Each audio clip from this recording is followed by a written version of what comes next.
We first told you this morning on KXAN News about the new ordinance City Council passed last night. Uber and Lyft drivers will have to pass a fingerprint criminal background check. And as KXAN investigator Robert Maxwell explains, in an unprecedented move, the city is willing to pay for that added level of safety. Council members who back the ordinance say they've done all they can to enhance safety and make it easy on the rideshare companies. I really do feel like we've done everything we can to meet every single one of their needs.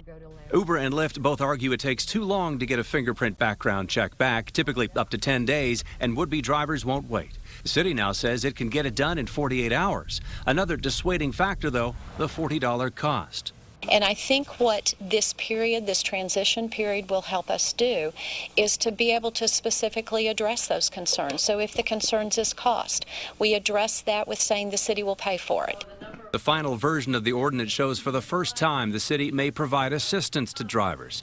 We checked with Houston and San Antonio, where fingerprint rules are also in effect. Neither has similar language in their rideshare ordinances. As well, Austin's ordinance is unclear where the city will find the money to pay for the added layer of safety checks for the transportation networking companies, or TNCs. Councilmember Don Zimmerman voted against the ordinance. Well, it's either going to be general fund taxpayer dollars, maybe that comes out of the public safety budget, or it's going to be part of the fees paid by the TNCs. But it's coming from somewhere. And we should tell you, too, no such assistance has been offered to the thousands of taxi cab, limo, or shuttle drivers in Austin. Right now, they pay their own fees to drive, we've confirmed. So, Shannon and Robert, you might ask what's next. Well, the city's aiming to get 1/4 of rideshare drivers fingerprinted by, this is a key date to remember now, May 1st.